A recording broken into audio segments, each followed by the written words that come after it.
2 मिनिटं हातला शुभम मला फक्त कनेक्ट करायचं हातला. रणनीती पण काय सांगितलं नाही काय आहे, मुळात पदवीधर मतदारसंघाची निवडणूक आहे पुढल्या वर्षी, ठीक आहे, यावर्षी नाही आहे, पण त्याच्या फॉर्म भरायची या तारखा आत्ता आलेल्या असल्यामुळे थोडंसं एरवी जनरल इलेक्शन्स हा भाग वेगळा पडतो आणि पदवीधर मतदारसंघाची निवडणूक ही जरा थोडीशी वेगळी पडते. म्हणजे पदवीधर मतदारसंघाची निवडणूक मला मी फॉर्म पाहिलेला नाही तो आत्ता गेल्या अनेक वर्षात, पण मला मागे एकदा प्रमोद नवलकर साहेबांनी मला एकदा तेव्हा जे पदवीधरला उभे होते त्यावेळेला मला तो फॉर्म दाखवला होता, पदवीधरचा उमेदवाराचा फॉर्म. ज्याला पदवीधर स्वतः जाऊन ज्या व्यक्तीला मतदान करतात त्या उमेदवाराच्या फॉर्मच्या खाली सही अथवा अंगठा असं लिहिलेलं होतं. बहुधा ते आजही कायम असेल. याला म्हणतात लोकशाही, की पदवीधरांनी येऊन ज्या उमेदवाराला मतदान करायचंय तो उमेदवार हा पदवीधर असलाच पाहिजे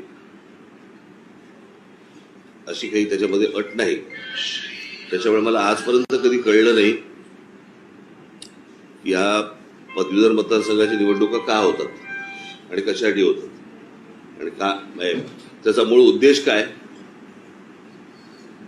या पदवीधरांच्या मतांवरतून एक आमदार निवडून देण्याचा, पण तो पदवीधर असलाच पाहिजे अशी काही अट नसलेली ही कुठची निवडणूक आहे आजपर्यंत मला कधी काही कळलं नाही.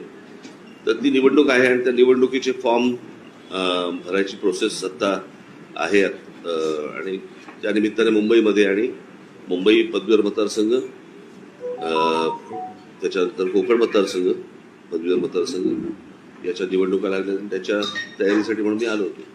मध्यंतरी माझ्या घरी बैठका झाल्या आणि त्या बैठकांनंतर मी जरा पुढे काय झालं हे जरा तपासण्यासाठी म्हणून आज ठाण्यामध्ये आलो. सिनेटचं पण आहे आणि सिनेटच्या पण फॉर्म भरतात. हायकोर्टामध्ये याची काय जी प्रक्रिया जी झालेली ती चुकी झालेली आणि पुन्हा घ्यावं, म्हणजे जो कारभार तिथे सुरू आहे त्याच्यावरती बऱ्याचशा प्रश्नाची उपस्थित करण्यात आली. आता सध्या काय कोर्टाचे निर्णय पण सगळे चित्रविचित्र असतात आपल्याकडे येणारे.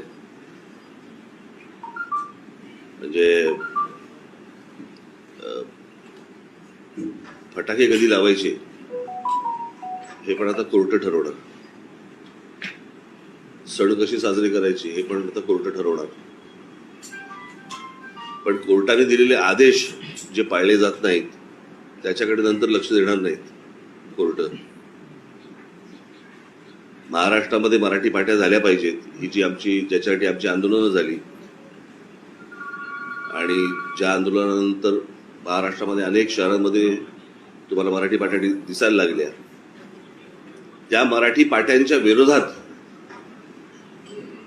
इथले व्यापारी कोर्टामध्ये जातात. म्हणजे मला त्याचं आश्चर्य वाटतं की महाराष्ट्राच्या भाषेच्या विरोधात महाराष्ट्रात राहणारे, महाराष्ट्रात ज्यांना पोचतोय अशा बाहेरच्या राज्यातले लोक, व्यापारी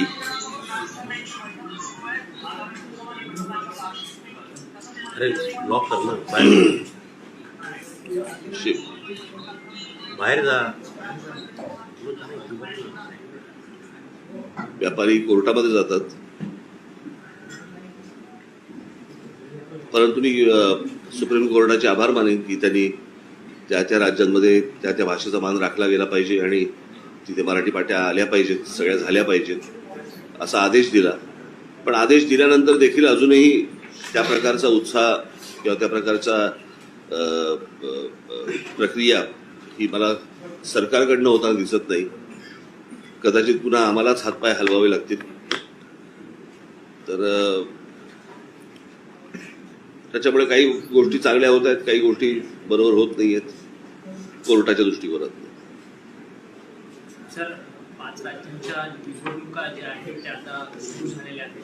खरं तर देशाचे गृहमंत्री जे आहेत अमित शहा यांनी निवडणुकीच्या प्रचारादरम्यान सांगितलं की आम्ही रामलल्लाचं दर्शन, जे काही अयोध्येमध्ये राम मंदिर बांधलं जात आहे त्याचं राम मंदिराचं दर्शन आम्ही मोफतपणे सर्व भारतवासियांना करून देऊ, असं एक विधान जे आहे त्यांनी केलेलं आहे. खरं तर या विधानावरती राजकीय वर्तुळामध्ये अनेक पक्षांकडनं प्रश्नचिन्ह निर्माण केले जातात. तुम्हाला काय या विधानाबद्दल वाटतं? ते मला असं वाटतं की त्यांनी टूर अँड ट्रॅव्हल्स नावाचं एक नवीन खातं उघडण्याचं मला असं वाटतं सुरुवात केली असावी.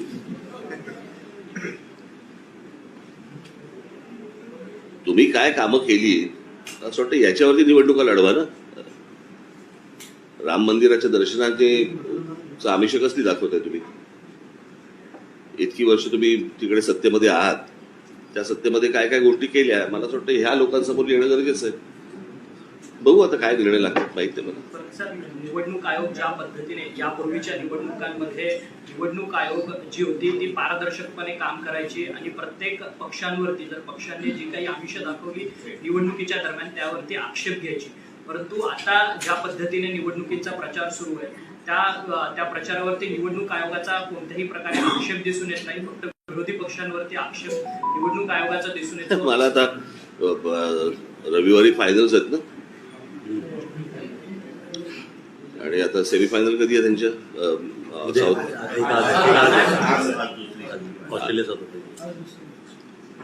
बहुधा त्या दोन्ही टीम्सना तुमच्यापैकी जो जिंकेल सेमीफायनल आणि फायनलला जाल तो सामने बोलाय हारने को, असं पण होऊ शकतं.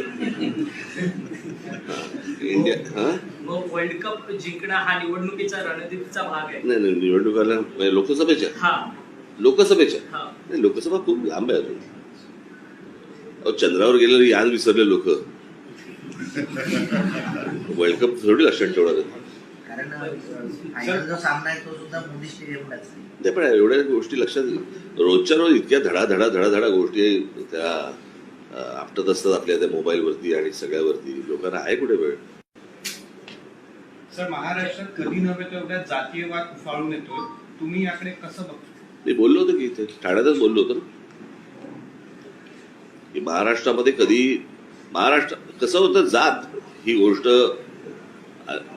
अनेकांना प्रिय असते, अनेकांना ती गोष्ट आवडते आणि ती आवडण्याची कारणं वेगळी असतात की बाबा त्याच्यामध्ये काही खाद्य संस्कृतीचा विषय असतो, त्याच्यामध्ये काही इतर जे काही तुमच्या घरातले जे काही विषय असतात ते असतात.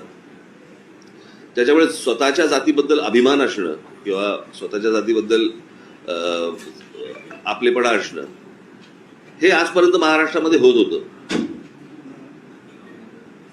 1999 साली ज्या वेळेला राष्ट्रवादी काँग्रेसची जेव्हा स्थापना झाली त्या स्थापनेनंतर मी जेव्हा इथेच भाषणात बोललो होतो ना मी ठाण्याला, की त्याच्यानंतर स्वतःच्या जातीपेक्षा दुसऱ्याच्या जातीबद्दल द्वेष निर्माण करणं हे राष्ट्रवादीच्या जन्मानंतर सगळं महाराष्ट्रात सुरू झालं. आणि मी याचा धोकाही सांगितला होता की आपण उद्या जर समजा असे वागायला लागलो तर महाराष्ट्राचा उत्तर प्रदेश बिहार व्हायला वेळ लागणार नाही. आणि आपल्याकडे कसं आहे, ह्यांच्या स्वतःच्या निवडून येण्याच्या स्वार्थी राजकारणापायी आपण महाराष्ट्र खड्ड्यात घालतोय. ज्या महाराष्ट्राचं उदाहरण देश म्हणून दिलं जातं, देशात दिलं जातं, मग ते संत परंपरा असेल नाही तर मग तुमच्या इतर काही विचार असतील, इझम्स असतील, सगळ्या बाबतीत महाराष्ट्र हा अग्रेसर होता, अग्रेसर आहे आणि मला असं वाटतं अग्रेसर राहीलही.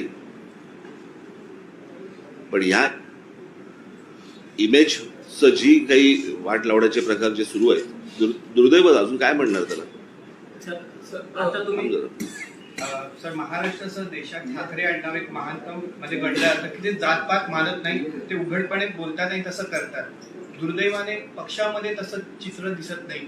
यावर तुम्ही काय म्हणता? मला नाही कळलं प्रश्न. जसं तुम्ही आहात किंवा शिवसेनेचं मूळ नाही, शिवसेनेचं पक्षात दिसत नाही सर. जे तुम्ही म्हणता की आम्ही जातपात मानत नाही, पण तसं जे अंडर काम करतात तुमच्यामध्ये किंवा पक्षामध्ये जे काम करतात त्याच्यामध्ये हे वाक्य किंवा जे तुम्ही महानता जपली आहे, जातपात मानत नाही, तो प्रकार दिसत नाही. कुठेतरी जातीला थारा मिळतो असं दुर्दैव चित्र आहे. मला नाही वाटत माझ्या पक्षात मिळणार नाही अशी गोष्ट अजिबात. मला होताना दिसलं तरी मी त्या माणसाला दूर करेन. तुम्हाला कोणाबद्दल स्पेसिफिक बोलायचंय? नाही स्पेसिफिक, बट एकंदरीत जो महाराष्ट्रात प्रकार होता आहे, जे चित्र आहे जातीवादाचं, त्यावर तुम्ही माझ्या पक्षाबद्दल बोललात ना? हो हो हा. सर. मग तुमच्याकडे काही उदाहरण आहे का? सांगणं बरोबर नाही, बट म्हणजे एकंदरीत जे चित्र आहे. नाही बघा, माझ्यासाठी माणूस महत्वाचा आहे. जर चांगल्या कपॅसिटीचा माणूस असेल, मी जातपात पाहत नाही. कळलं का? आणि जातीने काही होत नसतं. कुठच्याही जातीच्या माणसाने कुठच्याही जातीबद्दल कल्याण केलेलं आजपर्यंत सांगा मला जरा.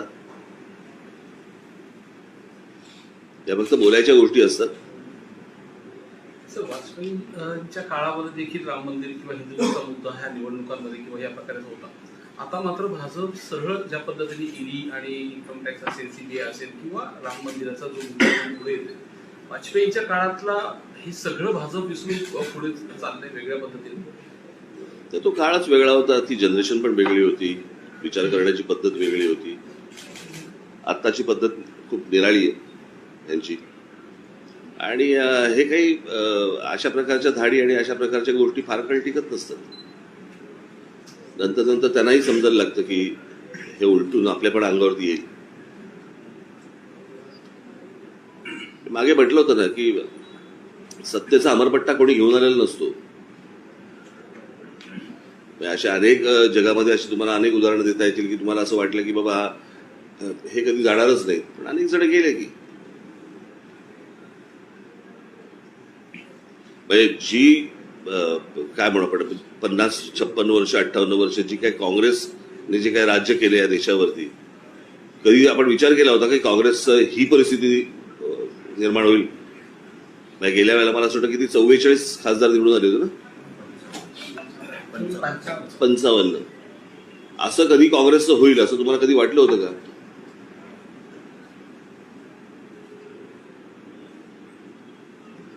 या सगळ्या गोष्टीला उत्तर काळ असतो, तो बरोबर देत असतो.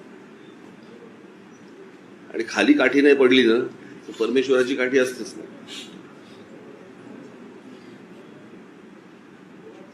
शिवसेनेच्या ज्या शाखा आहेत त्या गेल्या अनेक वर्षांपासून त्यांच्या प्रश्नांना नका विचारू मला. मी त्यांच्या प्रश्नांची उत्तर द्यायला नाही बसलो. जशी भांडणं होते शाखांवरून त्यांचं त्याला लक्ष झालं. जरंगे दिवाळी पाटील सणाच्या 24 डिसेंबर पर्यंत त्यांनी अल्टिमेटम दिलेले. मी सुद्धा जरंगे पाटलांची भेट घेतलेला होता, परंतु आता ते सगळ्या दौऱ्यांवरती निघालेत. ओबीसी विरुद्ध मराठा असा वाद जो आहे तो आता राज्यात उफाळून आलेला आहे. अंबडमध्ये देखील उद्या ओबीसींचा महामेळावा आहे. साहेब, याला जोडून त्यांनी 1 डिसेंबरपासून सांगितलं की ठिकठिकाणी सगळ्यांनी साखळी उपोषण सुरू करावे आणि 24 डिसेंबरपर्यंत सरकारवरती प्रेशर करावं. मुळात या प्रकारचं कोणतंही आरक्षण कधीही मिळणार नाही हे मी त्यांच्या समोर त्या दिवशी सांगून आलो होतो. बरोबर की नाही? काही वेगळं सांगत नाही. अशी कुठची गोष्ट होणार नाही. आता ते जरांगे पाटील आहेत का? जरांगे पाटलांच्या मागून कोणतरी आहेत ज्याच्यातनं जातीयवादामध्ये महाराष्ट्र डिस्टर्ब करायचं ठरवलेलं आहे. कारण निवडणुका तोंडावरती असताना ह्या सगळ्या गोष्टी आता सुरू होत आहेत. हे काही मला इतकं सरळ चित्र दिसत नाही. त्याच्यामुळे कालांतराने कळेलच की यामागे कोण आहेत.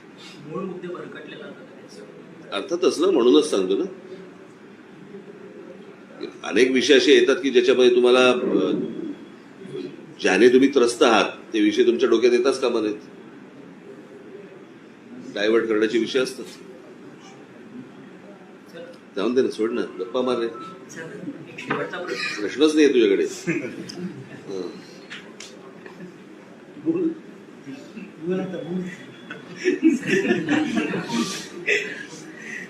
सरकार काय झालं माहिती ना, आलंय ना, आता काहीतरी विचारलं पाहिजे. कळलं का? मधल्या टोलच्या विषयानंतर सरकारने कमिटी स्थापन केली होती. त्याची एक मिटिंग झाली, नंतर काही मिटिंग झालीच नाही. मी दिवाळीसाठी थांबलो होतो. आता दिवाळी झाल्यानंतर माझी भेट होईल त्यांच्याबरोबर. कारण आमच्याकडनं सगळे तयार आहे. सीसीटीव्ही फुटेज सगळं रेडी आहे. गाड्या कॅल्क्युलेट करून झालेल्या आहेत. सगळ्या गोष्टी झालेल्या आहेत. आता कालच तर दिवाळी संपली. आता बैठक होईल आमची. आणि आमच्या जे काही सर्व्हरमध्ये आलंय ते बरोबर करून दाखवा मी. सर एक मुद्दा असा आहे की ईडीची चौकशी आपली देखील झाली, पण आपण जेव्हा चौकशीवरून आला त्या स्पष्टपणे बोलला होता म्हणजे आपल्या घराच्या बाहेर की माझा थोडा बंद होणार नाही. परंतु आता अनेक पक्षातले नेते भाजपमध्ये गेले, त्यांच्या केसेस मागे घेण्यात आल्या, सगळ्या घेण्यात आल्या, मात्र अजूनही मुख्यमंत्री एकनाथ शिंदे यांच्या पक्षातले जे नेते गेलेत किंवा काही आमदार खासदार गेले त्यांचे अजून ईडीच्या चौकशा मात्र की त्यांचे जी प्रकरण आहेत ती मात्र मागे घेण्यात आली. त्यामुळे खूप खतखत आहे त्या पक्षामध्ये आणि किंवा असं वाटतं. मला दाढी आलेली दिसते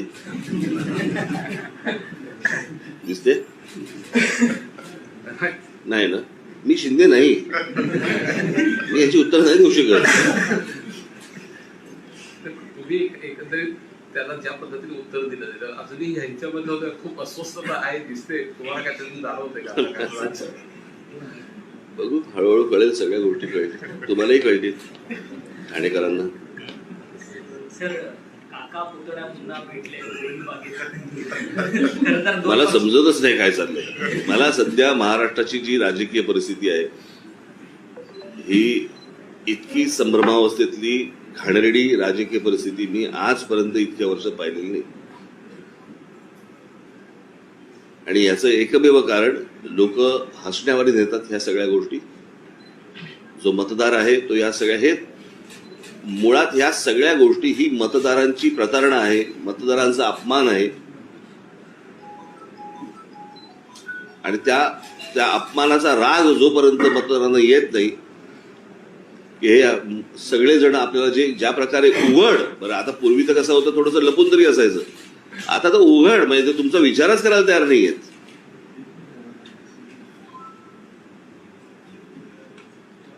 आणि इतक्या उघड ज्या वेळेला ते मतदारांना ज्या वेळेला मूर्ख समजतात, ज्या वेळेला मतदार आता येणाऱ्या निवडणुकीत काय करतील ते मला फक्त बघायचं. कारण शेवटी 5 वर्ष तुम्ही कोकणाचा रस्ता झाला नाही, इथे खड्डे आहेत, तिथे खड्डे आहेत, नोकऱ्या मिळत नाहीयेत, अशा अनेक गोष्टी 5 वर्ष बोलायच्या. आणि 5 वर्षानंतर जर समजा तुम्ही भलत्याच विषयांवरती जर मतदान करून मोकळे होणार असाल, काय राहणार तुमची तरी किंमत.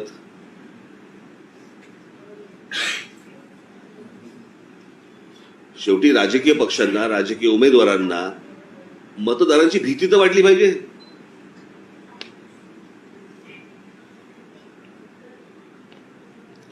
कसं झालंय आता की या सगळ्या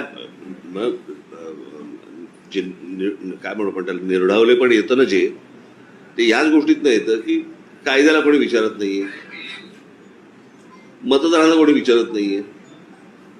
आम्हाला हवं तसं आम्ही वागणार आहोत आणि आमचे गुलाम म्हणून तुम्ही निवडणुकीच्या मतदानाच्या दिवशी फक्त येऊन आम्हाला मतदान करायचंय. तेही तुम्हाला त्रास देणाऱ्या कुठच्या प्रश्नांबद्दल नाहीच आहे, भलत्याच विषयांवरती आहेत. आणि आमची लोक म्हणून म्हणतो ना, नुसतं सुशिक्षित असून नाही चालत, नो सुज्ञ पण असावं लागतं ना.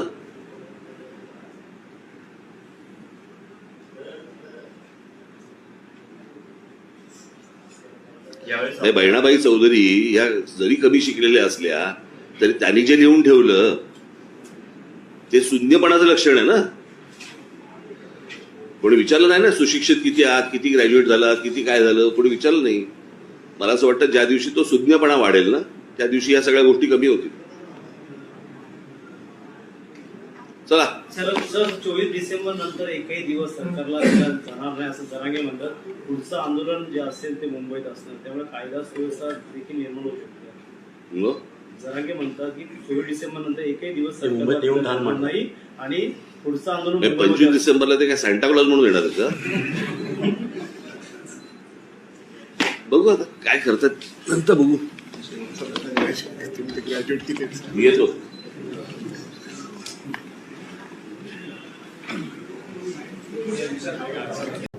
तशा त्या शुभेच्छा देऊनच आपण सुरुवात केली होती. काल दिवाळी दणक्यात साजरी झाली आणि ती गोड झाली. याचं कारण आपल्या हिंदुस्थानने सेमीफायनल जिंकली, विराटने आणखीन एक विक्रम रचला. त्याच्यामुळे सर्वप्रथम विराटचं अभिनंदन. आणि मी एक माझ्या पिढीला भाग्यवान एवढ्यासाठी समजतो कारण त्यांनी 3 पिढ्यांचे विक्रमवीर पाहिले. एक सुनील गावस्कर, सचिन तेंडुलकर आणि आता विराट. अर्थात माझी अशी शुभेच्छा आहे विराटला की अजूनही विराटने शिखर गाठलेलं नाही. एक त्याच्याकडनं असा विक्रम व्हावा की तो पुढचे अनेक वर्ष सर्वांना एक हवासा किंवा हेवा वाटेल असा तो असावा. क्रिकेटचे दिवस आहेत, वर्ल्ड कप सुरू आहे. त्याचबरोबरीने आपल्या देशात काही राज्यांमध्ये निवडणुका सुरू आहेत. क्रिकेटमध्ये काही नियम असतात, तसेच निवडणुकीमध्ये सुद्धा आचारसंहिता असते. आज मी आपल्याला सर्वांना एवढ्यासाठी बोलवलं की शिवसेनेच्या वतीने आम्ही निवडणूक आयोगाला एक पत्र लिहिलेलं आहे, काही शंका कुशंका त्याच्यावरती खुलासा होण्यासाठी. अनेकदा असं वाटतं की केवळ भारतीय जनता पक्ष सत्तेवर बसलाय म्हणून त्यांना फ्री हिट द्यायची आणि आम्ही काय केलं तर मात्र आमची हिट विकेट काढायची. ह्याला काय मोकळ्या वातावरणातल्या निवडणुका म्हणू शकत नाही. अगदी स्पष्ट बोलायचं म्हणजे आपल्याला सर्वांना कल्पना आहे की 1987 साली पार्ल्यामध्ये जी पोटनिवडणूक झाली होती, आमच्याकडनं डॉक्टर रमेश प्रभू विजयी झाले होते आणि मी जर चुकत नसेन तर भारतीय जनता पक्ष तेव्हा आपल्या विरोधात लढला होता. आणि ही देशातली माझ्या माहितीप्रमाणे पहिली निवडणूक, पोटनिवडणूक असली तरी जी हिंदुत्वाच्या मुद्द्यावरती नुसती लढली नाही तर जिंकली गेली. नंतर मग भारतीय जनता पक्ष आमच्यासोबत आला वगैरे वगैरे वगैरे सगळं झालं. पुढचा इतिहास तुम्हाला सर्वांना कल्पना आहे. त्याची आठवण एवढ्यासाठी मी करून दिली की त्या निवडणुकीपासून अगदी 95 साली आमचं सरकार आलं तोपर्यंत आमचे 5 ते 6 आमदार, त्याच्यामध्ये सुभाष देसाई, सूर्यकांत महाडिक, रमाकांत मयेकर, बापू खेडेकर, रमेश प्रभू हे तर बाद ठरवले गेलेच. परंतु सगळ्यात धक्कादायक गोष्ट अशी होती की लोकशाहीमधला मूलभूत जो मतदानाचा अधिकार आहे तो यांच्यासह अगदी शिवसेना प्रमुखांचा सुद्धा 6 वर्षासाठी काढून घेण्यात आला होता. कारण काय होतं तर हिंदुत्वाचा प्रचार केला. वातावरण तेव्हा देशात असं होतं की दुसरं कोणीही हिंदुत्वाबद्दल बोलायला कसरत नव्हतं, बोलू शकत नव्हतं. गर्व से कहो हम हिंदू है हा जो नारा तो विश्व हिंदू परिषदेने दिला असेल, पण जो बुलंद केला तो हिंदू हृदय सम्राट शिवसेना प्रमुखांनी केला.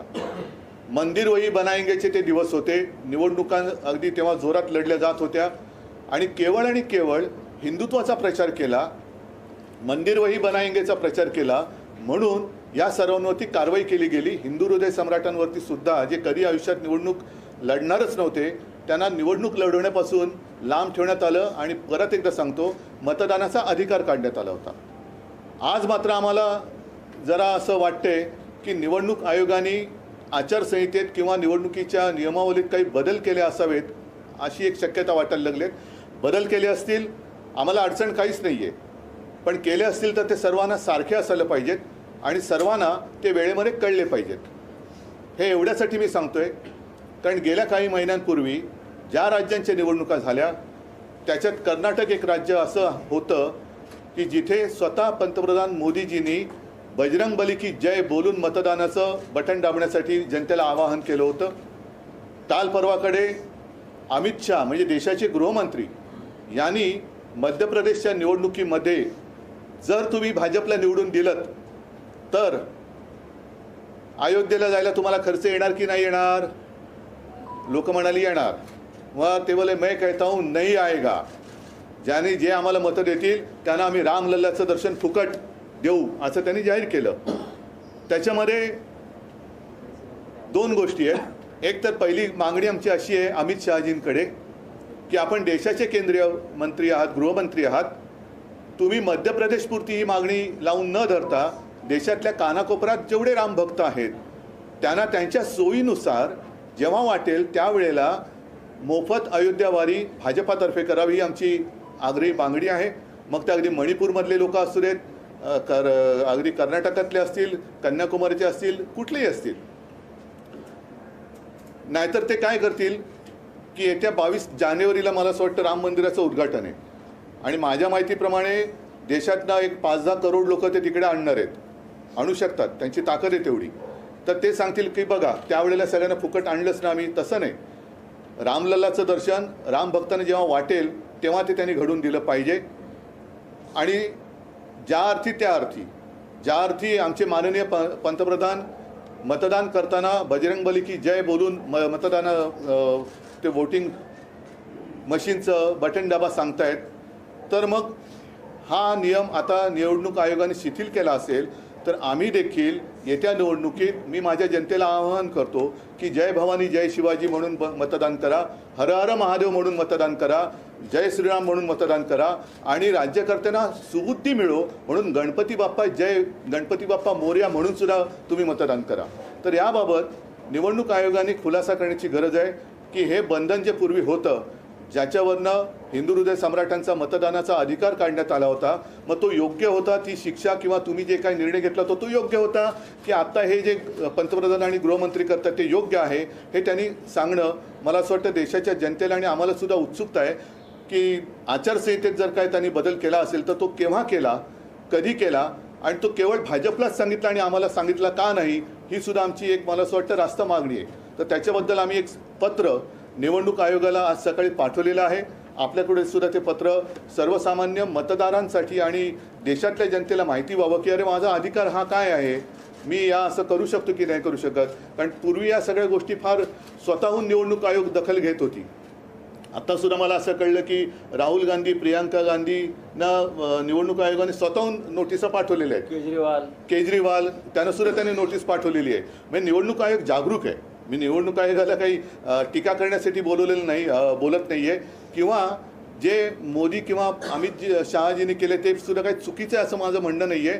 पण जर केलं असाल तर आम्ही जे केलं होतं ते योग्य का अयोग्य होतं ते कळू द्या. आणि जर आता त्याच्यात ढिलाई आणली असेल तर आम्ही सुद्धा हा प्रचार करू शकतो की नाही हे त्यांनी आम्हाला सांगावं.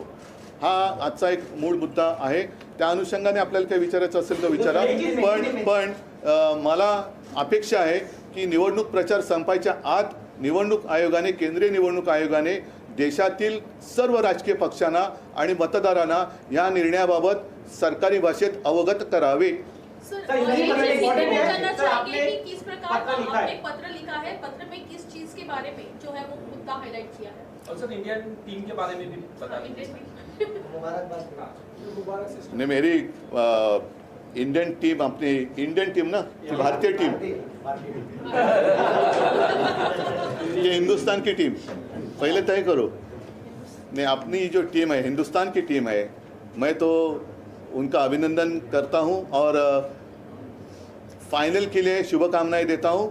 और मुझे पक्का विश्वास है कि हमारी टीम विश्व विजेती फिर से एक बार बनेगी, इसमें कोई दो राय मेरे तो मन में नहीं है, आशंका नहीं है. साथ ही साथ कल विराट ने जो एक विक्रम, नया विक्रम रचा, उसके लिए मैं विराट का अभिनंदन करता हूं. और मैं तो मानता हूं कि अभी तक विराट वो जो शिखर होता है वहाँ तक पहुँचा नहीं है, वो और आगे उसको जाना चाहिए और वो ज़रूर जाएगा, ऐसी मेरी शुभकामनाएं हैं. आज मैंने आप सारे लोगों को इसलिए बुलाए हैं, आप सभी लोगों को याद होगा वो एक ज़माना था 1947 नहीं 87, पूरे देश में एक उपचुनाव हुआ था पार्ला में. शिवसेना अकेली थी और खिलाफ सारे लोग थे, कांग्रेस भी थी और भारतीय जनता पार्टी भी थी. और वो पहला चुनाव शायद इस देश में सिर्फ लड़ा नहीं, जीता हुआ था हिंदुत्व के मुद्दे पर. उसके बाद कई बार हमने चुनाव लड़े, कई बार हम चुनाव जीते, लेकिन हमारे जो विधायक थे उसमें स्वयं सुभाष देसाई जी है, हमारे रमाकांत मयेकर जी थे, रमेश प्रभु जी थे, बापू खेड़ेकर, सूर्यकांत महाडिक जी थे और स्वयं बाला साहब जी, हिंदू हृदय सम्राट बाला साहब ठाकरे, उनका मतदान करने का अधिकार छीन लिया गया था. क्यों? क्योंकि उन्होंने हिंदुत्व का प्रचार किया था. गर्व से कौम हिंदू है नारा जरूर किसी और ने दिया होगा, लेकिन उसको बुलंद किया था हिंदू हृदय सम्राट बाला साहब ठाकरे जी ने. उस वक्त उन्होंने प्रचार किया हिंदुत्व का, मंदिर वही बनाएंगे. तो उस प्रचार को करप्ट प्रैक्टिस एक वर्ड इस्तेमाल किया गया था. करप्ट का मतलब क्या होता है आप सब लोग जानते हैं. करप्ट प्रैक्टिस कहकर सारे लोगों को सज़ा दी गई थी।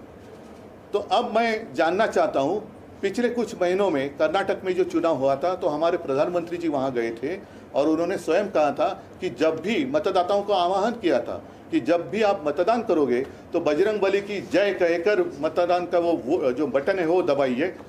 कल परसों हमारे केंद्र के गृह मंत्री अमित शाह जी मध्य प्रदेश गए थे, उन्होंने सारे लोगों को कहा कि आप अयोध्या जाएंगे तो खर्चा आएगा कि नहीं आएगा, तो लोगों ने कहा आएगा। तो बोलते मैं कहता हूँ नहीं आएगा, अगर आप भाजपा को वोट करेंगे तो आप सभी लोगों को फ्री में हम रामलला का दर्शन करेंगे। तो क्या जो कोड ऑफ कंडक्ट है उसमें कोई बदलाव चुनाव आयोग ने लाया है? अगर लाया होगा तो सारे लोगों को अवगत करना चाहिए कि आप भी अब भगवान के नाम पर, धर्म के नाम पर वोट मांग सकते हैं। हाँ, ये बात अलग है, शायद अमित शाह जी को अब पता चला होगा कि उनकी जीत अब सिर्फ राम भरोसे है, उनका कर्तृत्व कुछ दिखाई तो नहीं दे रहा है, तो राम भरोसे वो वोट मांग रहे तो वो बात अलग है। लेकिन उस वक्त जो मेरे पिताजी को हिंदू हृदय सम्राट बाला साहब जी, सुभाष देसाई जो हमारे अन्य लोग थे, उनको जो सज़ा सुनाई गई थी तो वो सही थी या गलत थी? अब क्या उसमें कोई बदलाव लाया गया है? और अगर बदलाव लाया गया होगा तो हमें कोई अड़चन नहीं, हम तो उनका स्वागत करेंगे क्योंकि हमने वो सज़ा तो भुगत ली है। तो अब उसमें कोई अगर बदलाव लाया होगा चुनाव आयोग ने तो उसे चुनाव आयोग को आज हमने एक लेटर लिखा है, खत लिखा है और हमने कुछ सवाल पूछे कि अब की स्थिति क्या है, कि आपने कुछ उसमें बदलाव किया है तो हमें आप बताइए, ताकि हम भी आगे जाकर जय भवानी जय शिवाजी, हर हर महादेव और जो राज्यकर्ता है उनको सुबुद्धि आने के लिए गणपति बाप्पा मोरया कहकर बटन दबाई, ऐसे आह्वान हम हमारे मतदाताओं को कर सकते हैं। तो उसमें कोई गलत किया है ऐसे मैं नहीं मानता, लेकिन अगर किया है तो हमें भी उस तरीके से प्रचार करने का मौका मिलना चाहिए। नहीं तो जैसे मैंने कहा कि क्रिकेट के दिन चल रहे हैं, सिर्फ वो कुर्सी पे बैठे हैं इसलिए उनको फ्री हिट और हमने कुछ किया तो हमारी हिट विकेट, ये कानून हमें मंजूर नहीं है। पर सर, जिस प्रकार जैसे कि हम देख रहे हैं कि चुनाव जैसे ही नजदीक आता है, कोई भी राज्य का चुनाव हो, धर्म के मुद्दे पर जो है वो राजनीति ज्यादा गर्माते हम तो चुनाव आयोग ने जितने सारी पाबंदी लगाई है या जितने सारे कोड ऑफ कंडक्ट में नियम है उस पर ही हम प्रचार करते हैं। नाही, मला तर त्याच्यात बोलायचं नाही आहे। पहिले या विषयावरती निवडणूक आयोगाने खुलासा करावा आणि जसं या सर्व लोकांचा एक लोकशाहीतला मूलभूत अधिकार, मतदानाचा अधिकार जो कधी कोणी काढू शकत नाही, कारण तुमच्या मतदानावरतीच सरकार निवडून येतं। अशा वेळेला तुम्हाला मत देण्याचा अधिकारच काढून घेतला तर हा निवडणूक आयोगाचा गुन्हा आहे। तो आमच्यावरती लादून तुम्ही आम्हाला शिक्षा केली होती, तर ती शिक्षा योग्य होती की नव्हती, का आता होते ते योग्य आहे हे त्यांनी आम्हाला सांगावं। आपको लग रहा है चुनाव आयोग पार्शियलिटी कर रहा है बाकी दलों? मैं अभी नहीं कहता कुछ, चुनाव आयोग से उत्तर आने दो। प्रश्न आहे की अमित शहा यांनी आचारसंहितेचा भंग केला आहे असं तुमचं म्हणणं आहे? तो केला आहे की नाही हे मला निवडणूक आयोगाने सांगायला हवं। मी असं काहीच म्हणत नाही, कारण मी निवडणूक आयोग नाही आहे। निवडणूक आयोगाने जर काही कायद्यात बदल केला असेल आणि जर का मला तो माहिती नसेल तर ते मी असं बोलणं योग्य नाही। त्याच्यामुळे निवडणूक आयोगाने जर पंतप्रधान आणि केंद्रीय गृहमंत्री असं बोलत असतील तर माझा असा समज आहे की निवडणूक आयोगाने त्याच्यात बदल केला असावा, पण तो असेल तर तो सर्व पक्षांना सांगण्यात आला पाहिजे। विपक्ष के नेताओं को नोटिस इशू किए जाते हैं चुनाव आयोग द्वारा, लेकिन सत्ता पक्ष के साथ ऐसा अब तक देखा नहीं। आपको लग रहा है कि ये दोहरा नहीं, मैं इसलिए आज कोई उनकी निंदा नहीं करता, वो तो मराठीत म्हणतात ना जागरूक है। जैसे उन्होंने केजरीवाल जी को एक नोटिस भेजी है, मैंने सुना प्रियंका गांधी जी को भेजी है, राहुल गांधी जी को भेजी है। तो अगर मतलब वो काम कर रहा है, ऐसे नहीं कि वो चुनाव आयोग काम नहीं कर रहा है, तो चुनाव आयोग तो काम कर रहा है। तो अभी इतने जागरूक चुनाव आयोग है तो उनको ये भी कहना चाहिए कि ये अनदेखी है कि ये सही है। मुफ्त ट्रेन का लालच दिया जा रहा है वोटर्स को, आपको लग रहा है कि मुफ्त में दर्शन कराएंगे? नहीं, अभी उनका कारोबार सिर्फ राम भरोसे चल रहा है, उनका भरोसा सिर्फ प्रभु राम पर है, दूसरा कुछ नहीं है। वो बात अलग है, वो राजनीति में यहाँ नहीं लाना चाहता। सिर्फ और सिर्फ आज मैं इतना ही चाहता हूँ, इतना ही सीमित रखना चाहता हूँ कि चुनाव आयोग ने हम सारे लोगों को अवगत करना चाहिए कि ये जो हो रहा है या इसे ठीक है, इसको हमने इजाज़त दी है तो हम भी करेंगे। जैसे मैंने कहा हम भी आह्वान करेंगे, जय भवानी जय शिवाजी करा, हर हर महादेव म्हणा, गणपती बाप्पा मोरया म्हणा प्रत्येकाने। आणि काही जण मते निवडणुकीच्या मतदानाच्या वेळेला पूर्ण हनुमान चालीसा वगैरे बोलतील। तब तक कतार चलते रुके रहेगी सब लोग। उद्धव जी, आपको लगता है कि जब चुनाव आता है तो बीजेपी की तरफ से नया धारणा सामने रखी जाती है? पहले 15 लाख रखा गया, अब एमपी में चुनाव है कि राम दर्शन आपको फ्री में किया जाएगा? मैं इस बारे में अभी कुछ नहीं कहना चाहता, लेकिन इसको इजाजत है या नहीं यही सिर्फ मैं यहाँ चुनाव आयोग से समझना चाहता हूँ। उद्धवजी, तुम्ही राम मंदिराचा मुद्दा उपस्थित केला। अनेक निवडणुकांमध्ये राम मंदिर निर्माणाचा प्रश्न हा केंद्रस्थानी राहील। शिवसेनेचं या मंदिर निर्माणात आंदोलनातही सहभाग होता आणि उभारणीतही त्याच्याबद्दल धन्यवाद तुम्हाला। देणगी दिली आणि त्या आंदोलनामध्ये शिवसैनिक तर अनेकदा जाहीर झालेले आहे। तर अशा वेळेस 22 तारखेला जे उद्घाटन होतं आहे, तुम्ही स्वतः या उद्घाटन बघा ऐका, उपस्थित राहणार? हे दूरची गोष्ट आहे। मला असं वाटतं की केवळ त्यांच्या सोयीने ते उद्घाटन करतात निवडणुकीच्या आधी, कारण अशी सुद्धा माहिती आहे की जसं म्हटलं की त्यावेळेला देशातल्या कानाकोपऱ्यातनं हे काही स्पेशल गाड्या, करोडो लोक तिकडे, म्हणजे देशाची लोकसंख्या 1.25 अब्ज असेल तर 1 कोटी 100 कोटी लोक तिकडे कदाचित जमू शकतील, कारण भाजपा जगातला ताकदवान पक्ष आहे, त्यांना सहज शक्य आहे 100 कोटी लोकांची ते विशाल जनसभा घेऊ शकतात। त्या गर्दीत मी काय जाणार? त्याच्यामुळे मी 2 वेळा जेव्हा हा विषय थंड बस्त्यात होता त्यावेळेला मी तिथे गेलो होतो, त्याच्यानंतर मुख्यमंत्री झाल्यानंतर सुद्धा मी गेलो होतो, आणि ज्या ज्या वेळेला माझ्या मनात येईल त्या वेळेला मी अयोध्येला जरूर जाईन।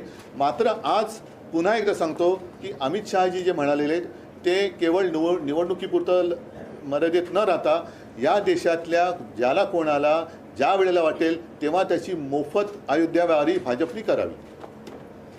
ठीक आहे, अद्वै हिरेंच्या सोबत पूर्ण पक्ष आहे, त्यांच्या पाठी आम्ही आहोत, आणि हा एक वेगळा विषय आहे, कारण हिरेंवरती कारवाई होते, पण ज्यांच्यावरती आम्ही आरोप केले त्यांच्यावरती कारवाई काय, त्यांच्यावरती त्याची चौकशी पण होत नाही। तर या सगळ्यांचे हिशोब हे सरकार आमचं आल्यानंतर आम्ही करणार। म्हणजे जसं सीआयबद्दल तुम्ही दुहेरी मापदंडाचा मुद्दा नाही, आता विषयांतर होऊ नये, विषयांतर करत नाही मी, एवढंच सांगतो अद्वै हिरेंच्या सोबत संपूर्ण शिवसेना आहे, ती राहील, आणि सरकार बदलल्यानंतर आम्ही ज्यांच्यावरती आरोप केले त्यांची सुद्धा चौकशी आम्ही केल्याशिवाय राहणार नाही। सगळ्यांना धन्यवाद। जय हिंद। भारतीय क्रिकेट संघाला शुभेच्छा दिल्या आहेत, पण फायनलला अहमदाबाद स्टेडियमवर जाऊन मॅच बघण्याचा काही कार्यक्रम आहे? चला, धन्यवाद। जय महाराज। अच्छा, मैंने सुना है कि यहाँ पे मछुआरे काफ़ी हैं, भीड़ में हैं, तो एक आपको शुरुआत में मैं कहानी बता देता हूँ। बताऊं?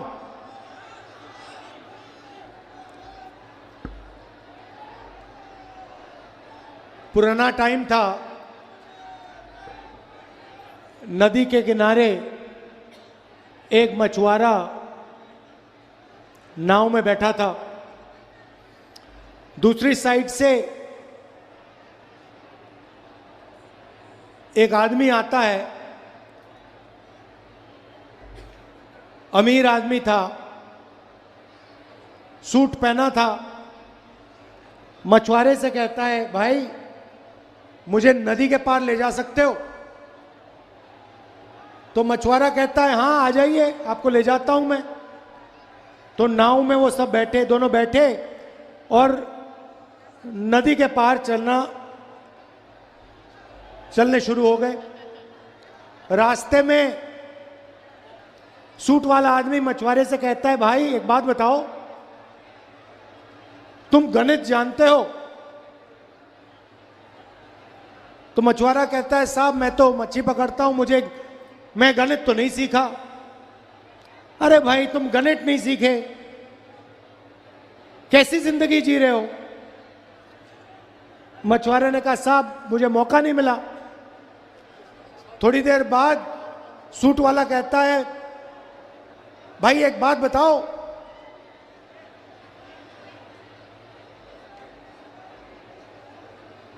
तुम अंग्रेजी बोलते हो?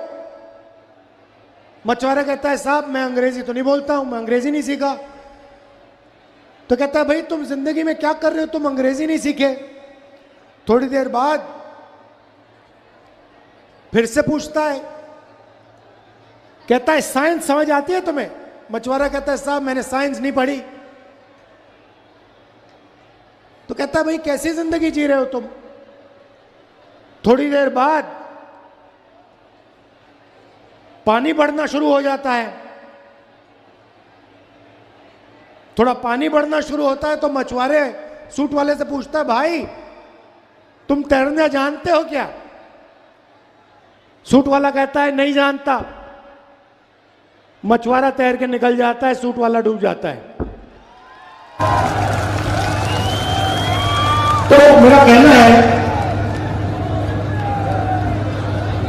कि यहां पे जो मछुआरे हैं, शुरुआत में आपसे कहना चाहता हूं, आपकी यहां जो समस्या है, जो तालाब में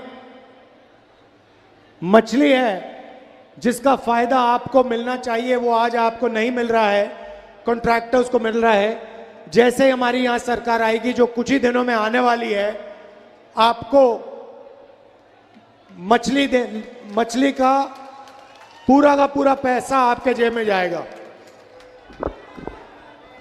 कॉन्ट्रैक्टर के जेब में नहीं जाएगा। देखिए, मैंने पैसे ही से शुरुआत की। मैंने कहा जो मछुआरों का हक है वो उनको मिलना चाहिए। दो तरीके की सरकार होती है। एक सरकार जो सारा का सारा काम सूट बूट वालों के लिए करती है, अरबपतियों के लिए करती है, और दूसरी सरकार कांग्रेस पार्टी की सरकार जो किसानों के लिए, मजदूरों के लिए, छोटे व्यापारियों के लिए, मछुआरों के लिए, युवाओं के लिए काम करती है। आपके सामने निर्णय है, आपको या कांग्रेस पार्टी किसानों की, मजदूरों की, छोटे व्यापारियों की, मछुआरों की सरकार चुननी है या फिर अरबपतियों वाली सरकार चुननी है। अरबपतियों वाली सरकार चुनने से ना किसान को फायदा होगा, ना मजदूर को फायदा होगा, सिर्फ भ्रष्टाचार ही भ्रष्टाचार होगा। भाइयों और बहनों, ये मंत्री जो है तोमर, इसके बेटे का आपने वीडियो देखा है? देखा? नहीं देखा? देखा ना? वीडियो कॉल पर बैठा है, पता नहीं कहां है, अमेरिका में है, कौन से देश में है, किसी दलाल से बात कर रहा है और दलाल उसे कह रहा है कि भैया 100 करोड़ हमें यहां भेजने हैं, आपके बैंक अकाउंट में 50 करोड़ आ जाएंगे, 20 करोड़ आ जाएंगे, 15 करोड़ आ जाएंगे। भाइयों और बहनों, ये जो पैसा चोरी कर रहा है, किसका पैसा है? ये तोमर का पैसा है क्या? नहीं, ये मध्य प्रदेश की जनता का पैसा है, आपका पैसा है। ये जो हमारी माताएं बहनें बैठी हैं, इनका पैसा है।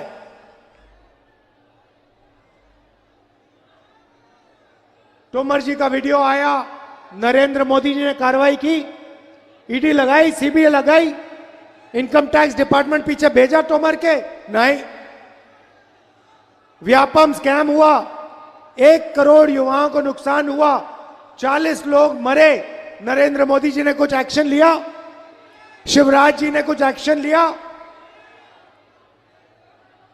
पहला प्रदेश है जहां पे मरे हुए लोगों का अस्पताल में इलाज होता है ना?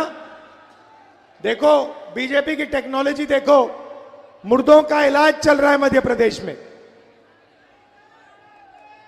पहला प्रदेश है। एमबीबीएस की सीट बिकती है, पटवारी एग्जाम स्कैम होता है, बच्चों का जो खाना होता है, जो स्कूल में मिलता है, वो पैसा चोरी हो जाता है। मगर यहां पे बीजेपी की चीफ मिनिस्टर, बीजेपी के चीफ मिनिस्टर, हिंदुस्तान के प्रधानमंत्री एक शब्द नहीं बोलते। आपको नरेंद्र मोदी जी ने वायदा किया था, 15 लाख वाला किया था, मिल गए 15 लाख? मिले? गरीबों को मध्य प्रदेश में एक पैसा नहीं मिल सकता, मगर अगर आपका नाम अदानी है, लाखों करोड़ रुपए अरबपतियों को नरेंद्र मोदी जी ने और शिवराज चौहान जी ने दिए। छत्तीसगढ़ पास का प्रदेश है, मध्य प्रदेश से दूर नहीं है। छत्तीसगढ़ में हमारी सरकार है। चुनाव में छत्तीसगढ़ में हमने गारंटी की थी, धान के लिए 2500 रुपए मिलेगा।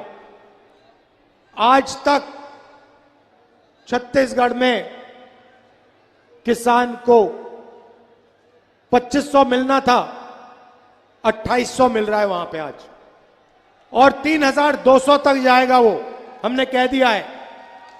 किसानों का कर्जा माफ हुआ, छत्तीसगढ़ में किसानों का कर्जा माफ हुआ। महिलाओं को हम पैसा देते हैं, मजदूरों को 10,000 रुपए देते हैं। यहां पे हमने वायदा किया था, मध्य प्रदेश की जनता से, किसानों से हमने वायदा किया, हमारी सरकार आएगी तो कर्जा माफ होगा। जैसे ही हमारी सरकार आई, 27 लाख किसानों का हमने कर्जा माफ किया था। यहां पे भूलिए मत, 27 लाख किसानों का कर्जा माफ किया। और वो सरकार जिसने किसानों का कर्जा माफ किया, उस सरकार को बीजेपी ने आपसे चोरी किया। हां, आपने भाइयों और बहनों 5 साल पहले बीजेपी को वोट नहीं दिया था। आपने कांग्रेस पार्टी को मध्य प्रदेश में चुनाव जिताया था। आपको याद होगा, बीजेपी के लोगों ने, उनके बड़े बड़े उद्योगपति मित्रों ने कांग्रेस पार्टी के विधायकों को पैसा देकर आपकी सरकार चोरी की थी। भूलिए मत इसको, यह बीजेपी की सरकार नहीं है, ये चोरी की सरकार है। इस सरकार ने 18,000 किसानों की आत्महत्या करवाई है। भाइयों और बहनों, पिछले 18 साल में 18,000 मध्य प्रदेश के किसानों ने आत्महत्या की है। आज मध्य प्रदेश में, बाकी देश में पहली बार किसान टैक्स देता है। 12% ट्रैक्टर पे, 18% पेस्टिसाइड के लिए, 5% जीएसटी के लिए, जीएसटी खाद पर पहली बार हो रहा है। मैं आपसे पूछता हूं, यहां पे भीड़ है, बहुत सारे लोग हैं, यहां पे जीएसटी से किसी को फायदा हुआ? एक व्यक्ति कह सकता है हां मुझे जीएसटी से फायदा हुआ है? कोई नहीं होगा। अच्छा, एक और बात बताओ, नोटबंदी से यहां किसी को फायदा हुआ? अच्छा, और बताता हूं, जब हमारी यूपीए की सरकार थी, हम बुंदेलखंड पैकेज लाए थे, 7,000 करोड़ रुपए का पैकेज मैंने कांग्रेस पार्टी की सरकार ने बुंदेलखंड को दिया था। उत्तर प्रदेश और मध्य प्रदेश में 7,000 करोड़ रुपए, उसका आपको 1 रुपया नहीं मिला। 1 रुपया नहीं मिला। पूरा का पूरा पैसा सिंचाई में नहीं गया, किसानों को नहीं मिला, मजदूरों को नहीं मिला। पूरा का पूरा पैसा बीजेपी के लोगों ने खा गए।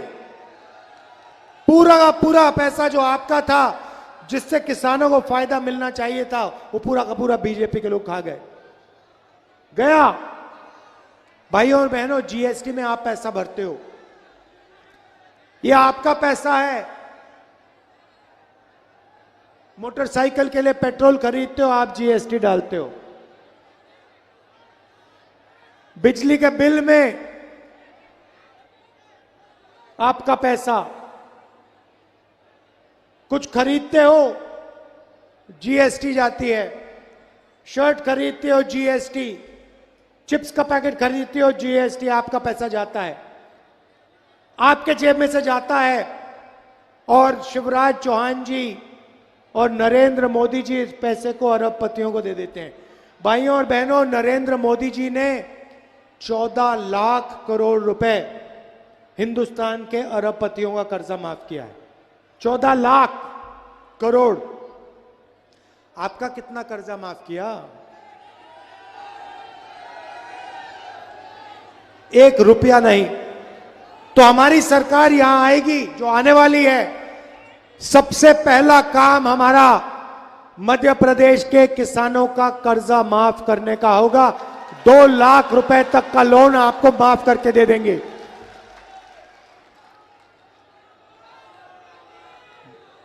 किसान को गेहूं के लिए 2,600 रुपए प्रति क्विंटल मिलेंगे और उसको हम आस्ते आस्ते 3,000 रुपए प्रति क्विंटल तक बढ़ा देंगे। धान के लिए 2,500 रुपए प्रति क्विंटल मध्य प्रदेश के किसान को मिलेगा। भाइयों और बहनों, मैंने बिजली की बात की। पहले 100 यूनिट बिजली के, माताएं बहनों अच्छी तरह सुन लो, पहले 100 यूनिट बिजली के आपको फ्री में मिलेंगे, मुफ्त में मिलेंगे। और फिर 200 यूनिट तक 50% बिल दोगे आप, हाफ हो जाएगा बिजली बिल, आधा हो जाएगा। घर में लड़की पैदा होगी, 2.5 लाख रुपए मिलेंगे। और 1,500 रुपए हर महीने हमारी माताएं बहनों के बैंक अकाउंट में सीधा जाएगा। अच्छा, एक बात बताइए, कर्नाटक में गैस सिलेंडर 500 का मिलता है, छत्तीसगढ़ में 500 रुपए सिलेंडर पे हम छूट देते हैं। यहां पे सिलेंडर कितने का मिलता है? कितने का? 1400 का मिलता है, 1200 का मिलता है। यूपीए की सरकार थी, नरेंद्र मोदी जी कहते थे 400 रुपए का सिलेंडर हो गया, आज 1200 रुपए का हो गया, एक शब्द नहीं कहते हैं। भाइयों और बहनों, चुनाव के बाद कांग्रेस पार्टी 500 रुपए का सिलेंडर कर देगी।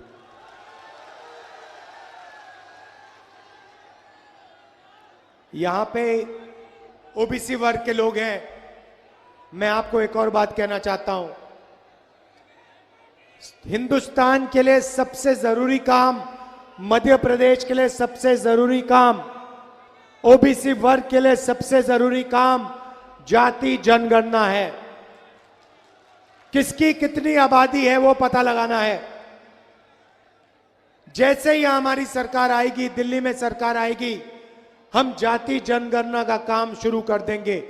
मध्य प्रदेश में जाति का सेंसस कर देंगे और दिल्ली में जाति जनगणना कर देंगे। और आपका जो हक बनता है, आपकी जो आबादी है, वो पूरा का पूरा दूध का दूध, पानी का पानी हो जाएगा, सबको पता लग जाएगा। कहने की जरूरत नहीं है। भाइयों और बहनों, यहां पे कांग्रेस पार्टी की सरकार आने जा रही है। 150 सीटें यहां मध्य प्रदेश में कांग्रेस पार्टी को मिलने जा रही है। तूफान आ रहा है कांग्रेस पार्टी का। भारी बहुमत से हमारे कैंडिडेट्स को जिताइए, कांग्रेस पार्टी को जिताइए। किसानों की, मजदूरों की, व्यापारियों की, छोटे व्यापारियों की और युवाओं की सरकार बनवाइए। आप सबका दिल से बहुत बहुत धन्यवाद। नमस्कार, जय हिंद।